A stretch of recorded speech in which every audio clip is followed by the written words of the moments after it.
Kende Koyamba président Félix Tangwazali Koya Awa et puis Binonio sur les étudiants. Au moni ba bomi bino kuna na inikina parce que vous allez recommander, revendiquer plutôt aux ala qui tourne na bino. Mais le quoi dans un régime dictatorial o ba yoka kana bango basté yango ba bo mabino. Pilate ba yepena na Yesu et pas ba pharisien ba scribe.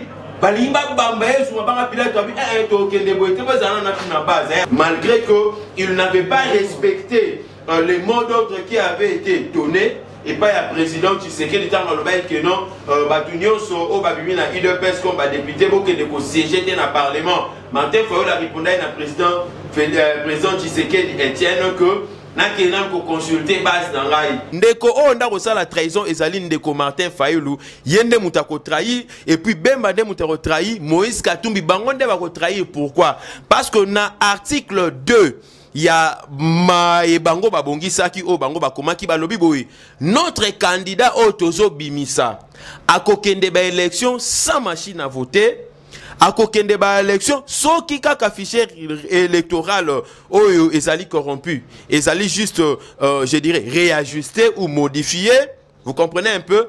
Donc Wane ezali le deux éléments de base où ezali un article wana deuxième article. Si j'ai une bonne mémoire, alobi que Ndeko Félix azalaka mutumoko azalaka sincère.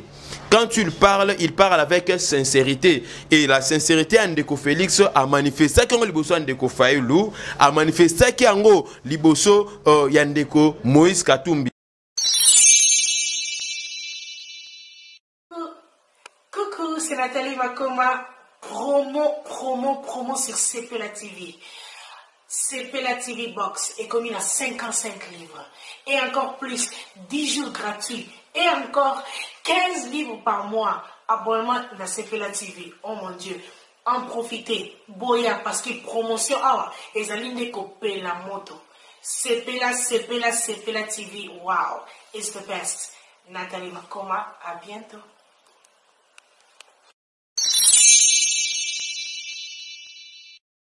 Bonjour très chers internautes de www.bistar.com. Nous disons sincèrement merci. Merci pour votre confiance, merci pour votre fidélité à votre chaîne bistar.com. Nous disons encore une fois de plus merci parce que Bozake Bele, Bana ya Poto, Bana ya Amérique, partout na continent nyoso, partout bolandara biso, congolais o bazo bunda po nekolo di banda ya mboka émission o to pesa rabino toujours merci parce que to encourage rabino pour la bunda po na mboka afin que mboka na biso ezongela vraiment ba valeur na yango ndenge zaki après indépendance voire même avant indépendance so to ko lobela yango esika o nkoko so ezalaki na moment oyo soki esale ke changement esalami et ko sala été peuple congolais azongela vraiment ba droit na et puis moi kolie comme kitoko esika nkoko so ezaki ya transport ezonga isu malamu yango to ina poko lelo poto lobela matali politique ya République démocratique du Congo to pese bino lisusu mbote esika bozali na banda kuna bino na mokolo lelo to yambi mwana mboka Gustave Oazali, président ya parlementaire debout, na recepela moko à se présenter pour que vous comprendre vraiment nani oyo toyambi na mokolo lelo. Mbote mona mboka Gustave. Oui, mbote ndeko, merci beaucoup na ndenge bo yambi biso lelo pona tuyeba na ko panza sango na maimazali koleka na kati ya mboka concernant surtout beaucoup plus la vie ya ba congolais nyonso ezala o bazana na kati ya mboka to pe ba o bazali libanda ya mboka parce que bazali ba congolais et pour la plupart ming o pe abimara libanda ya mboka ezalaki parce que situation ezalaki malamu te yango bango tout bakoma kolika ete makambo ebonga pona bango bazonga na mboka. Alors pona ko se présenter nazali d'abord le président ya parlement debout ya Tchangu parlement central et nazali le secrétaire exécutif national, chef du département de sensibilisation, recrutement et conscientisation, il y a Lugo de jeunes, il y a UDPS. Merci beaucoup président Gustave. Bana mboka tobeta masolo ma matali mboka toebiete mbilinga mbinga tope mbutu mbutu ekotaki na ngambo ya opposition depuis le 11 novembre. Ya sanza o tozali yango tolingi toyeba maimalekaki président Gustave beta na lisolo pona bande konyo so bazolanda biso ekozala eloko moko ebele vraiment balingi bayeba Qu'est-ce qui s'est passé exactement au niveau de Genève pour que peut-être que le président Félix Tshisekedi Fachi il est désigné comme candidat comme opposition, mais ça se fait que ça a mis le contraire. Et ça a mis dans l'esprit et Salamaka en 2003 en Afrique du Sud, dans Sun City. Beaucoup que parti politique est belé au Bazalaka na posa que Congolais a vivre bonheur, on a été Congolais demeuré na ba malheur, puisque ba malheur ya ebele ya ba Congolais ali ko uta na manque d'instauration de démocratie et puis na état de droit. Lokola l'UDPS abunda kapo na instauration de démocratie na état de droit nde ba miyi binyon soana na ba dictateur balingara te que UDPS a accédé na pouvoir, parce que ceux qui ont accédé na pouvoir bango ba ozanga bisika ya koyiba, et puis tant que démocratie ko za installer misala e koya ebele na kati ya mboka, peuple congolais a ko vivre lokola na France, lokola na États-Unis. Ne ba betaka coup d'état na président Tshisekedi Etienne le père Olea bimana sika na ye basala ki likitabako bimisa Zaïd Ngoma. C'est la même chose au Salami lisusu kuna na Genève. Mwana mboka tozolo bayango boye na pas sebele na kati ya mutema pona komona ndenge nini batu bazali mutema mabe pona koluka ko empêcher peuple congolais à vivre bonheur na yete. Est-ce que tangama ka que nos peuple congolais à vivre malheur? Non. Peuple congolais il faut vivre ba bonheur parce que mboka na biso za na ba richesse ebele.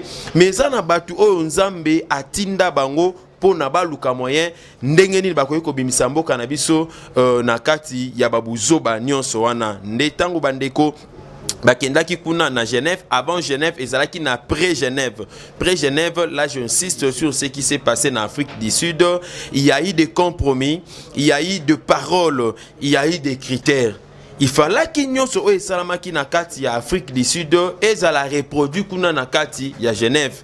Mais dommage, chose grave, na Afrique du Sud ba yokana ki makambo mususu, mais tangu ba komi kuna na kati ya Genève ba ke ko sala makambo mususu oyo ezalaki prévu te.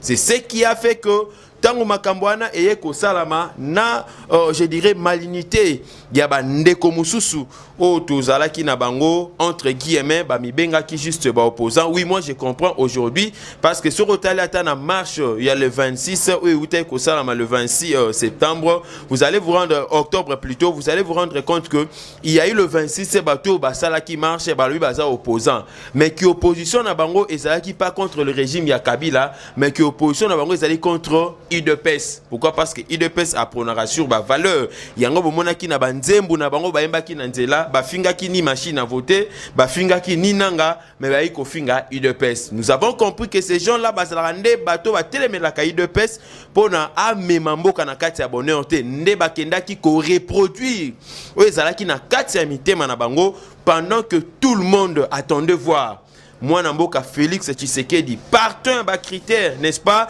et partant il y a lutte au leader PES on dirait, partant il y a conduite naïe et partant je dirais même il y a qualité morale naïe yende mutu normalement il fallait kabima et puis bande kwa na o bazakuna ba yebi bango ba yebisa déjà na président Félix que nous a candidat na biso même si tant bomona ki na Genève akenda na retard ba benga ki na téléphone habité yende mutu za candidat na biso et effectivement yende mutu fala ki abima mais à notre grande surprise baké kobeta clic moko tribal clic moko malsain, clic moko mal intentionné, oh et yaki kobimisa ba résultat moko ezalaki malamute.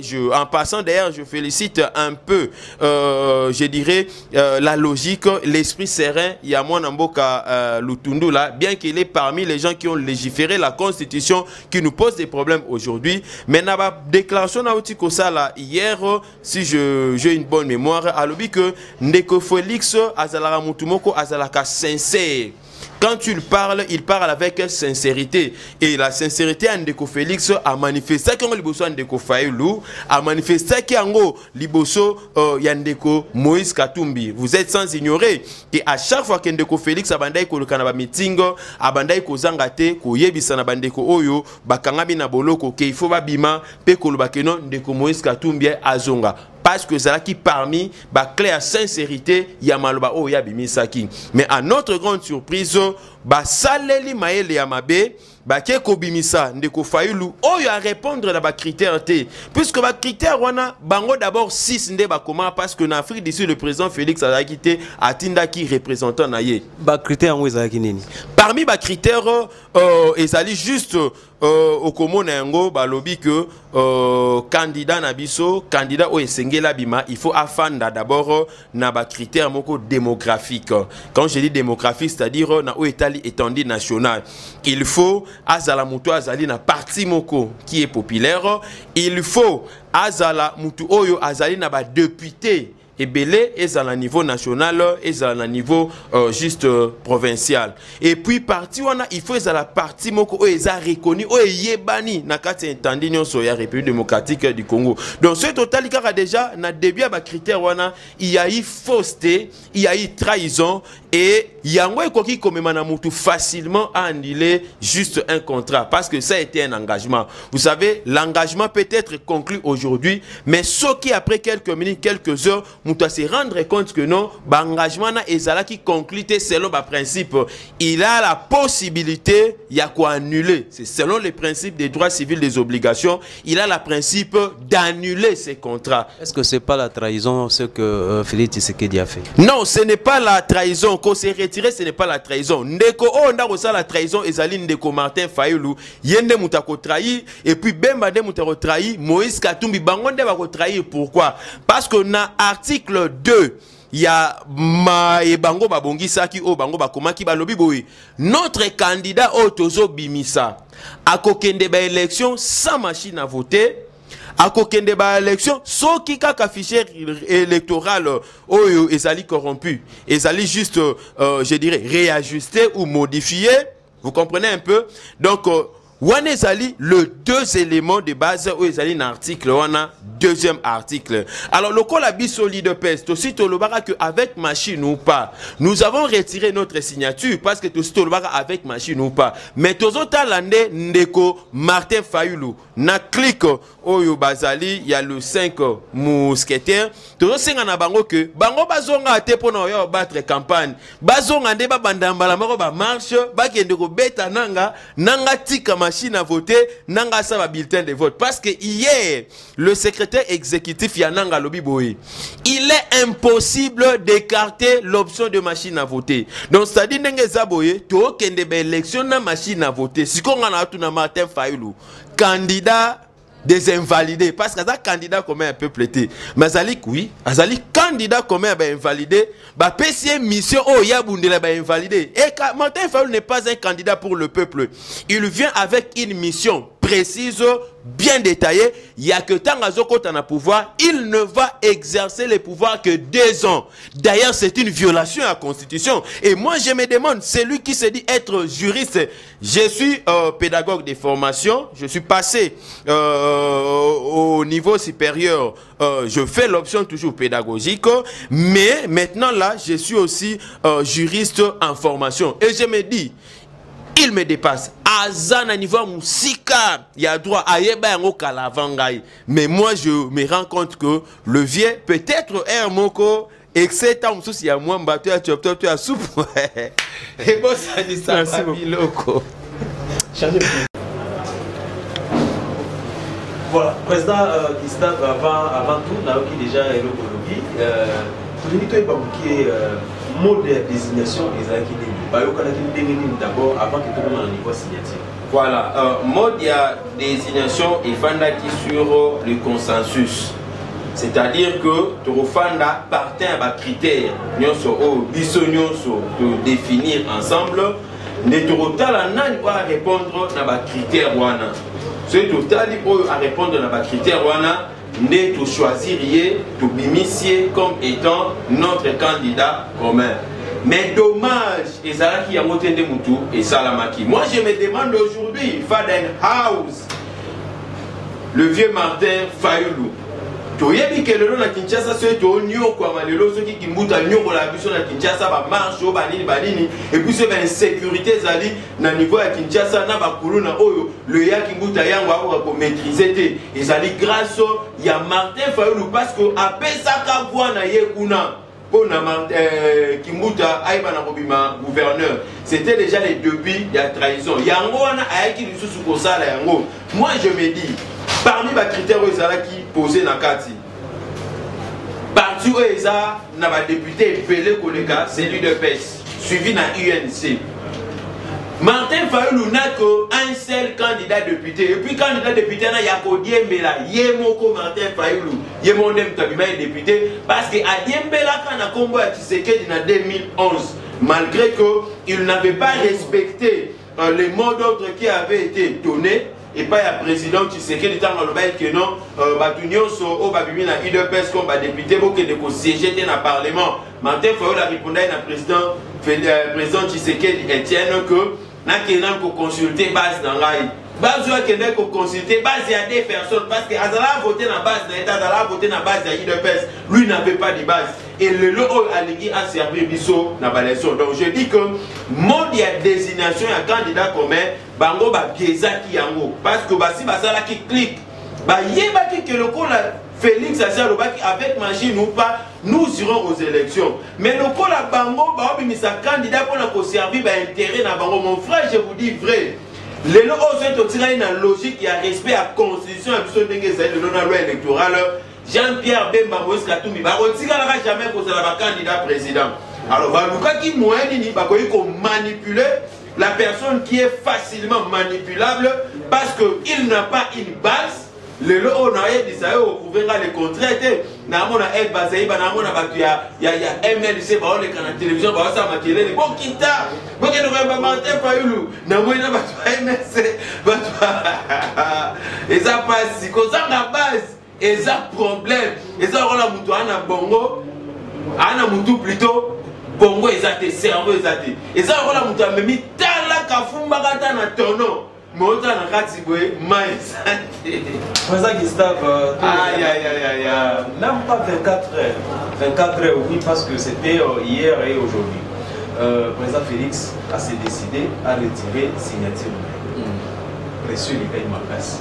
Obi qui est copine, qui est dans le Sikapenda, façon où ça ça qui est dans le président, mais là qui chaud. Et au moni, Batumusus Bamoni Ango, l'infaisable. J'ai compris aujourd'hui et je prends le peuple congolais en témoin. Nous avons compris qu'aujourd'hui dans ce pays, le seul parti politique qui incarne la démocratie et qui exerce la démocratie, c'est l'UDPS. Puisque selon les principes et avant l'école, la démocratie c'est le pouvoir du peuple, par le peuple, pour le peuple. Maintenant, le col a Félix, pouvoir en héros à l'UDPS. Le président Félix n'est pas président de l'UDPS parce qu'il est l'enfant de Tshisekedi. Non. Aza président de l'UDPS parce que Babiso Oyo, Tovota qui est, j'ai été parmi les délégués. Tovota qui est né président. Donc Aza président, on a qui m'a cité à s'imposer. Et ça, c'est un qui rébellion dans monté bord à comme président. Seul le gars, c'est président pour là-bas, monsieur Mnukabiso Sarani dans le béton. Ça, c'était monsieur à la bonne côté. C'est ainsi que le cola. Base de Moutedesdaka. La base dont on parle ici, Bandeko Oyo, Baza Moussika, n'esprit à démocratie, Bandeko Ope, Baye politique, à lobby, Baye éviter ce que c'est la base. Base en définition sur le plan politique, la base représente le peuple, représente les militants. Et l'IDPS étant un parti national, l'IDPS a la partie à la quantité, au Bimanantela comme preuve. Mais au Kenya, on a IDPS, au fond de la tête, l'IDPS c'est comme un état d'esprit. Alors, vu Babylon Kouana, tant que le peuple a comprendre que soit il y a porté qui n'a présent Félix, tant que élu candidat du président du parti, de installer directement candidat aux élections présidentielles. Mais tant qu'il y a Keikouna, et là, on a vu que Kobo et Ango Bandak à la base. Mais le président s'est sauté pardon, je sais que non, mais la ville Makabu, Yamalamu. À ça, il y a un cadre diplomatique parce que les gens disent que l'IDPS, Alinga Okende Yemoko, Alinga ko approcher Batouté. Mais le lot, on va trouver sa raison que ceux qui te voient à Kosangana Batumususu, c'est parce que Bango Bazarana Poto dans Nzoto. Le quoi, ils sont aux Arana Vilamba, Pembe, descend la Bango Moutema Passi, Balukara moyen, il y a Botaché Disso. Mais heureusement, Baboakela Kidiso, soi bakanisa que non ezali makila mais soi tango ekauki elamba ezongi pembe kosakanate donc batikali na soni mais balobi que affaire il y a 3 millions de dollars puis président Félix Tshisekedi akende kipa Museveni a 3 millions de dollars et on desali énorme babemba na ba caméra na ba ndeko mususu Moïse ba comprendre ah ndeko tozana e to sait que ndeka sali boye atozwa mbonge uti pa Kabila pa Museveni yango babite hier osali ndeko et ce qui singai raisonnement o bandeko wana pa na yema lobo zolo beza teza bandeko bazolo baka na landa pe ba mususu wana raisonnement na bango ezali non fondé que ezali terre à terre ce qui Museveni appelle ça qui président Félix 3 millions de dollars alors Macky Sall appelle ça combien les présidents canadiens appellent ça combien les présidents sud-africains appellent ça combien l'Orient appelle ça combien parce qu'il a rencontré plusieurs présidents wana ezali carte diplomatique né et l'autre qui la bango et puis le président Félix a voulu consulter 3 millions de dollars pour accompagner Kabila aussi longtemps qu'on lui avait proposé la primature bandeko ba amité mamabe bandeko ba vraiment amité mamabe le président Félix a refusé la primature ce n'est pas parce que balobaki bon quand Tshisekedi raison raté ndaboy mais le président Félix a refusé juste la primature quand on va dire c'est tout pesa yo primature mais Pierre Lumbi to pesa SN saté Pierre Lumba zanaka il est pesté Pierre Lumbi mais le président Félix habité le corps na sina na contrat na naza honnête na ba engagement nanga je refuse si vous refusez à Pierre Lumbi le CNSA moi aussi je ne vais pas prendre la primature na mbongo belé tala chibala lelo bachani ba onyo kama kuna bachani ba onyo kama lelo parce que vérité bimaki batumusu batambola na bangna nga balobo bangamo bo yakopo ngana tambola na kopo ça tu yakopo na limbwe beko ekangami yo mtu ibela donc c'est oui c'est la vérité ndenge bimaki nga ite bosi bokangi Peter Tchani nga na alba Peter Tchani nga alba dossier ezapuna $500,000 ezoli mwana kati ya ndaku ya premier ministre so $500,000 il me sert à combien vous comprenez qu'il a acheté des parcelles ce n'est pas esquivé mais le logo qui président Félix Abouaki primature pour payer millions de dollars avantage et belé puis primature na biso ezala ki ya osantana batute jonga to songo biso mo pe toki mais to boya ngo pour l'intérêt à peuple congolais donc les gens qui disent que le président Félix allait qui 3 millions de dollars pour nakolba avec machine ou pas bangonde bana ndobo na kingo biso avec machine ou pas nous serons aux élections bino ko sa campagne té c'est au moins bino la campagne to bengana bino d'ailleurs ce bandi ko sa la campagne we ba que non vous trahissez déjà bord na bino kusali wana qui traîtrise e banda wana donc bino ba campagne etali bino té Martin Fayulu maramba campagne etali yoté prérogative na ezali dino ba pétion article 2 ya bon obo signé ki wana yo obo ya machine à voter yo o revendiquer pour la révision ya fichier électoral wana alors yo tango campagne banda yo banda ko salisa ba marche partout salisa ba marche bokende ko bengana nanga so oyeka na terrain en campagne biso to bengana yo et voir même ba député ba yaté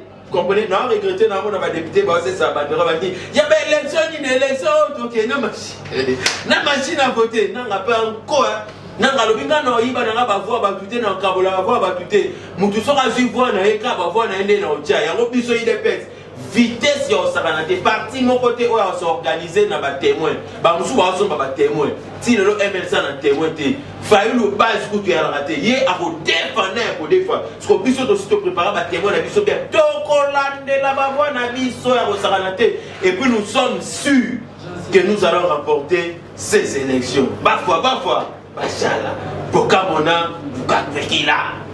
Alors, si ça s'est fait que machine à voter, ça lui fait chérir les anasima machine. Vous pouvez revendiquer les parce que les commissions sont OK était dans machine à voter. Tokenda rappé en 2006, Tokenda rappé en 2011, n'a pas bulletin de vote. Tu as vu que le président Tshisekedi avait remporté. Mais et là, on n'avait pas rassemblé toutes les preuves possibles. C'est-à-dire, PV, je m'excuse, PV. Alors, il y a un avis cette fois-ci, dans le bureau de vote, tu as déjà 90 000. Donc, tu as au moins 270 000 témoins qui sont aussi formés. Qui ça, c'est qu'on a des combattants qui vont voter. Pour tu as un système, tu es Tu es déjà 5h, 4h, tu fais déjà l'ibanda à centre. Tant que tu es kota, il faut trop vigiler. Tant que tu es kota pour voter à combattant. Donc tant que tu es kota, à kouta na ye koutou, papier mon côté na kati ya urne, tu as un posate. Donc na kati ya urne, on a combattant de moutou à madame Taliboso. Et avant tout, on a voté tu balo si urne, tu as on a kati, tu moni penat bilté zate. Tu bandi ko voter tant que si la tokete bison so libanda ba centre to bandi to zela ba ba bureau to bandi tant que ba PV to bima to sinon PV wana avant ba afficher ngo to identifier ngo tant que ba ko afficher ngo sous to zi ba donner wana nyoso to kena ngo sko yo nanga kende tricher amo ke mikolo ko pe si shadari kia te to pe si shadari te parce que adversaire n'a vu ce zali Shadari. Soit il a bêti ma solaire Martin Fayou ou Fadan House. On doit appeler ça André Kimbuta voix pour aller le haut. Tonio quoi marana ba foule on arrête. Eh gaye. Au bon Fayou n'a me la biso ba mal il tout il y a ba foule na ndemo ya sakanate mais il y a un adversaire qui a sauté. Je répondre. Le président Gustave, tout le Bélanan, tout le président Fachi.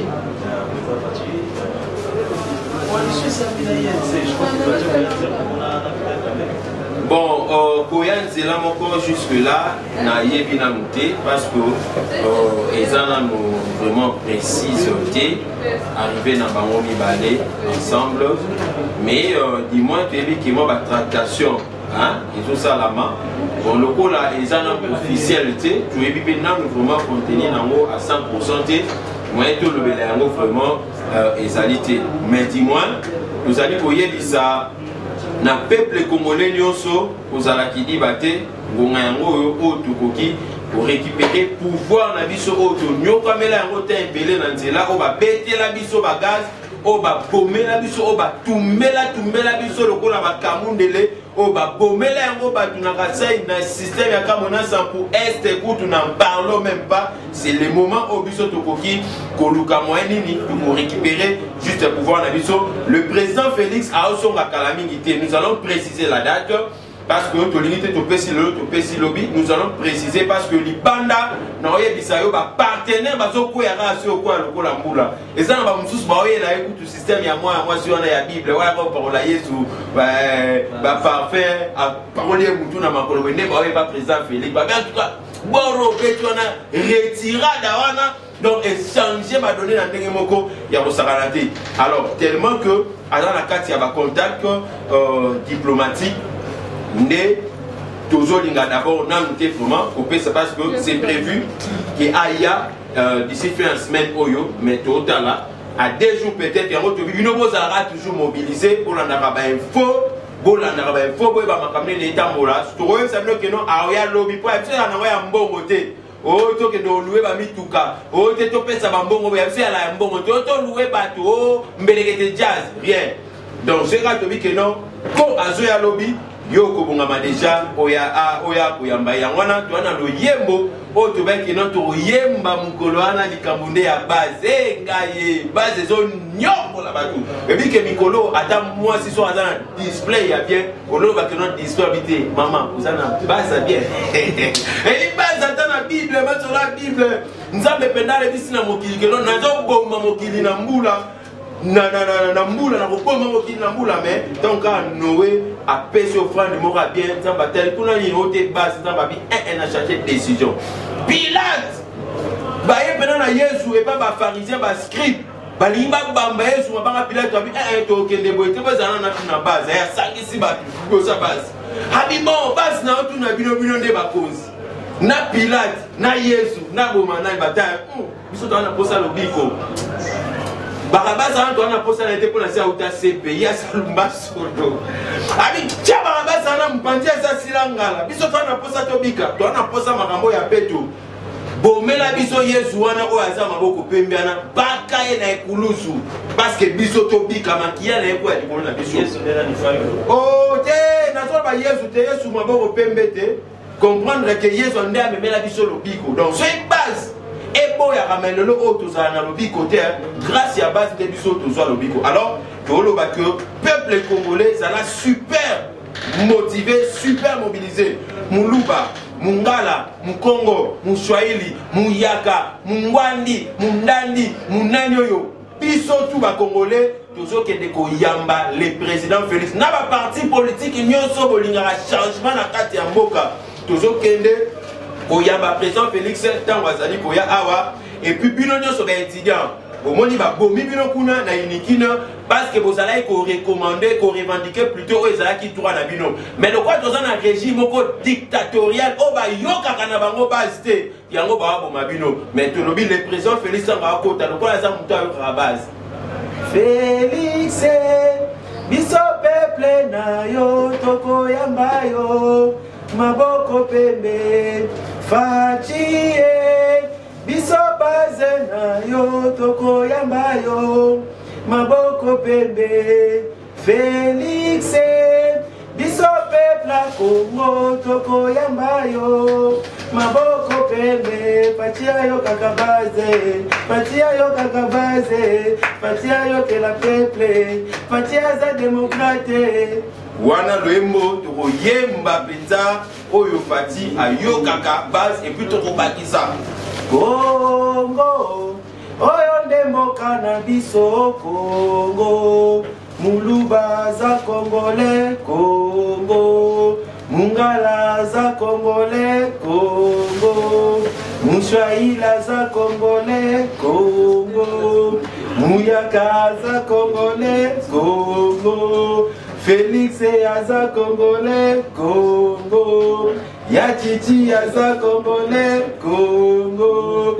Yende Wolo Masolo Congo, Bakobo Mabiso pour ma Congo Congo, Yemba Yango action tribale et même à développement dans Bokate, Wanasko na pesa moral. Action tribale et même à développement dans Bokate. Sur les aleka que non, oh le cola zan de konanga tout le monde mounoko mboka moko ndako bon c'est la mboka. Mais le logo il semble dans kati ya Congo va banyama ça là plus malheureux et ngé ça va certains à Kasai parce que batika n'a jamais promis sa président. Mozo mona que président liboso mu Congo wa ça là président. Mais est-ce que ba Congo ndé ba monyo so baza malam? Est-ce que ba Congo c'est à Kobonga pour la province nyos? Il y a beaucoup de malheurs. Et puis, deuxième président Azalaï Mungala, Azali 32 ans de pouvoir. Sur les Azalaï que nous, le Azalaï Mungala, ne Bangala, nous sommes bongi, topé développement na Équateur. Mais le logo sur que l'Équateur, na Epson, des Kokomon, na souffrir, na Nemo ya Osalanate, sur le tambour la tana balabala, le na Kinshasa. Pour comprendre que nous, bandeko na biso vele bazali ko souffrir na ina kotanga ba kombote, net bandeko na biso ata o ba fanda kota ba pakajuma. Donc, vous comprenez que nous, des grâces ou prendre des mots et en plus sur les allées que non pour natoloba normalement quoi un beau candidat développé pour y avoir la mieux sécurisé et n'est ça va déconner biso ba swahili mais le lot au sali na espace ya est wana bato ba kufa trop les amis na sema alors à quoi bon to se cramponner car que non tena voter pour nazan dékonanga mais aussi longtemps que ndeko wana azana ba touté ya comme ma Congo na développement muto a comme ma Congo na développement muto a ko instaurer état de droit dans la démocratie muto a ko ça que non to lia kitoko to vivre kitoko to tamba kitoko ezali Félix Tshisekedi azana na ekoloté pour nazali candidat ya Congo mobimba ibongo bonjour amela est-ce que Mbonde concerne la président Félix Mabete parce que déjà les départs les a mabé. Na français balobaka lorsque les prémices sont fausses, les conclusions seront aussi mauvaises. Na sens ni. Sur le 29 au Bazalaï Kuna na meeting, président Félix Mabete parole à Lobby Boye. Soki tokei kuna kosangana na bosolo tobimisi candidat. Mais le coup la kuna baké kosangana bosolo ezalaki te, il n'y a pas eu la vérité. Donc moi mbondana et ça l'avait fait et ça c'est parce qu'il n'y a pas eu la vérité. Et puis na landi pe momkende ko caméra y a pas le baki boy. Alobi oh toza kosalo il faut to sala yango avec amour et avec sincérité. Na kata makambo wana bolingo ezalaki te. Na kata bolingo wana sincérité ezalaki te. Bakei kobeta likambu ya munoko ya mboka na kati ndenge ndeko moko abengaki d'ailleurs Adolphe Muzitu na bomba te Adolphe Muzitu abisa na Martin Fayulu abisa na Matungulu bobo sanate mpangi plus mpangi égale mpangi ya mwana moni tangu to bakendaki na logique ya ba élection Le président Félix a obtenu qu'à voir Naemoko. Nani Caméra n'est pas obtenu voir Naemoko. Dans quel sens? Le président Félix, Martin Fayulu approché qui a dit ça, tout ça la trop. On a voté, yo peut voter. Le président Félix n'a pas de problème parce qu'il a dit que nous allons ensemble. Nous avons un système, il y a un pangité. Un pangité à sa base, toi accompagné pour le peuple congolais à servir pour il y a Jean-Pierre Bemba, na Moïse Katumbi pour na Bazonga. C'est ainsi que Vital Kamerhe a voté Matungulu, le président Félix a voté Fayulu. Fayulu a voté Matungulu, Matungulu a voté Fayulu, Babimi a 3 voix. Président Félix a Babimi a voix, il y a Yemoko Félix. Et puis t'as pas trahison. Fayulu nous a sincère. Le président Félix a eu ça qui a Zoata et a quoi ça n'appelle le Congolais Masolo Orobaki n'a eu 1 heure avant pour dans la carte de réunion. Tu ne m'inspires pas confiance, parce que au départ déjà on l'a dit que tu n'es pas un homme honnête. Et un homme d'État doit être honnête. Dans la qualité, à la qui c'est déjà que nous avons honnêteté, dès que la qui sera dans Ada Bombole. À cause d'Ada Bombole que nous avons voté, Manké Kuna, à Damela. À voter dans un Kimbuta, qui a perdu. Aussi longtemps qu'ils sont en opposition, obtenir siège dans biso na kati ya Kinshasa pour na tosala à l'aise. Donc on a ainsi kawana na koyi ko répondre kaka na mukuse que peuple congolais fongola misu zala vigilant. Président Félix a trahir te abiminde mondo anape libumeko vimba te parce que vérité ana kati te. Le col la mensonge est dans la kati ya za na vérité a ça épargné et en plus que biso peuple de Moutou, Tokei, Koebisaye, Bima Nakata Makambouana, a se sauvé de justesse na Bouzoubo Bango Basalaki. Mais Martin Fayulu, yo soki oyeka kanaba élection o ya machine à voter, to retourne yo Kabila Pesio combien? Parce que c'est l'homme à contrat ou exemple dans l'article 2. Yo ko participer te au battre pe campagne te. Biso to zela yo oya o banamba ba marche o bengana Kabila. Ou soit, c'est bon à force à terre Minduki. Bon, qui est bengalit? Bisoto qui n'a bisoto qui n'a pas élection, toi aussi à na Kabila, na Chada, il a qui toko parce que toko gagné l'élection wana. Donc na lingi ko lobaka kaboyeke bande ko nyonso bazali libanda boyebisa na bande ko na bino nyonso ke mukolwana ya arrivé ya président Félix Mutwazanga te mutu nyonso aya o nyonso azapenda ana Kinshasa akende tokende koyamba ye pona totalisa comment est-ce que biso tozali na posa ya candidat o ya biso o bakendaki ko invalider ye kuna na Genève et pas ba invalidé. Alors na bande ko nyonso bino bozali peut-être ko lukanga mikolo bozali komona te na Facebook pe bo lukanga bo monanga te parce que ba blokanga na ndemo ya osakana te ya ngona na changer kutuna ba combo et puis bo luki pe na WhatsApp mikolo bozo swate parce que le phone a connu un problème surtout à WhatsApp nazo passer numéro nanga ya appel numéro nanga ya appel ezali plus 243 989 703 Nasuka plus 243 89 703 Nasuka. Numéro nanga ya WhatsApp ezali nan opérationnel T. Je crois que d'ici là, si Dieu nous aide à trouver un joli chombola, je pense que il est déjà opérationnel, mais ça là déjà n'engo parce que sur betango mon profil nangé kobima numéro WhatsApp ezali plus 243 89 457 33 88 plus 243 89 457 33 88 wana soro lukingai okomona ngai ba appel na bino ekosala malamu ba conseil na bino et puis ba information pe na bino mususu o bozali ko vivre libanda kuna ekozala vraiment malamu et surtout na cadre ya sensibilisation o nga nazali chef ya département nazali ko senga na bino to so la mingi to ba ka ba stratégie nino to ko mettre ensemble en sorte que to ba na ko gagner ba élection. Parce que to yebi banguna ba luka na ndenge nyonso o tokende na transition ya 2 ans biso to bito si to lembi transition na Kabila bino ko bo message na ba transition bo sala ba 1+4 bo sala ba transition bo nga bo kama na transition biso bité peuple a kena ba transition trop à bénéficier na ye rien ba élection de 4 makambu Fachi président Merci beaucoup, Président Gustave, d'avoir répondu à notre invitation. Merci beaucoup, mon frère. C'est moi qui vous remercie plus parce que nous appeler comme ça, nous laisser le temps de pouvoir communiquer avec le public ainsi que le peuple en général qui a besoin de nous. Cela n'est pas donné à tout le monde et cela aussi n'est pas une mince affaire. Et surtout, naba journaliste à Mikolo, c'est chop chop ezate. On les gâte mette bamsu ba koma na eba pese chop chop abandi ko finga ba to koma sankara journaliste bomi idéologie. Merci beaucoup. Moi, Motuna Muke Asuka, bon, ça la juste sondage parmi les 4 candidats. Fayoulou, Chadari, Félix, Nakamere. Ça la sondage, nani premier ou tiens la pourcentage.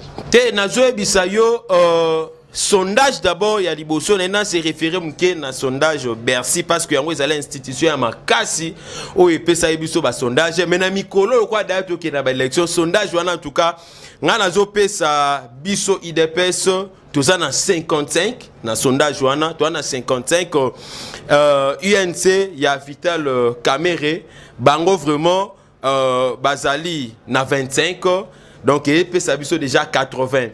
Alors na 80 wana Chadari azana 10 Fayoulou azana 5 wana etikali les autres là.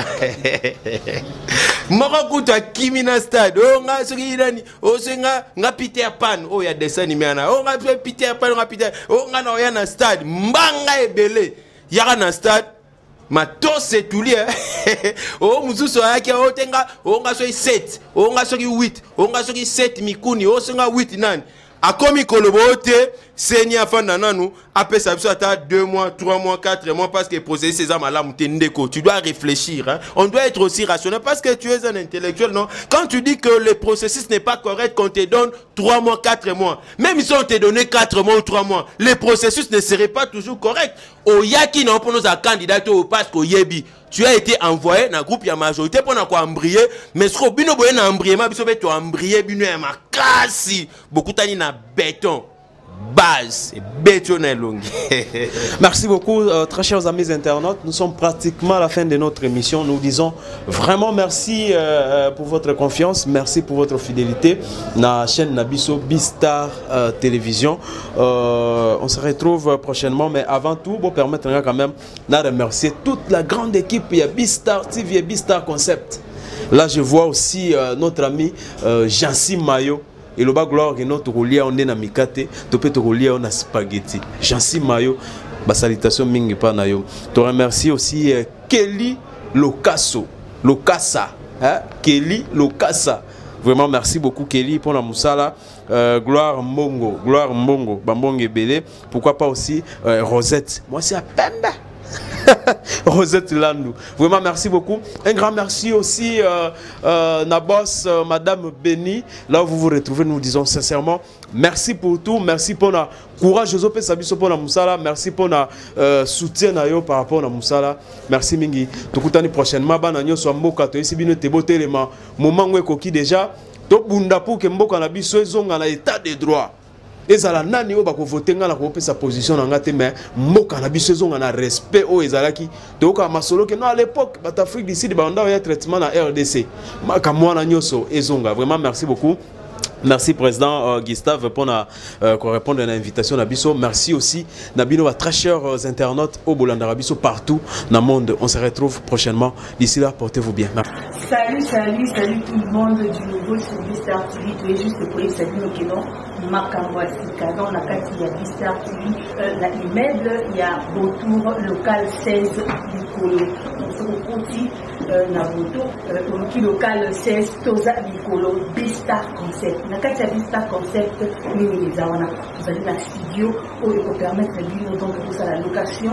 Donc ceux qui ont la maison il y a émission pour contacter Bistar Concept la carte il y a local 16 qu'on a l'émission la impression il y a ba t-shirt tout ça là transcodage tout ça là invitation il y a Bistar Concept ba service ezali ebele boya ebele donc vous avez la duplication la base service ezali ebele en tout cas avec Bistar TV avec Bistar Concept donc Makambwasika eni bilenge koti na kati il y a retour et quand on a qu'à s'il y a média vous en a site pour hésiter pour contacter Bissot vous en avez ma reportage il y a ma mariage il y a ma anniversaire donc toutes sortes qui a fait pour hésiter pour contacter Bissot donc aussi l'équipe na Star donc il faut tout ça pour la reportage donc vous avez la production donc ma service déjà aidé donc vous hésitez vous contacter Bissot beaucoup massif le terrain tout à la ligne ça la réseau ça dans matériel notre Ezali donc venez dans mon tout les na katia Bistar Concept avec Bistar Concept donc on a studio na biso donc Bistar et Lino Makambo Yasika à ne pas rater donc Boya pour visiter Boya pour faire ça na katia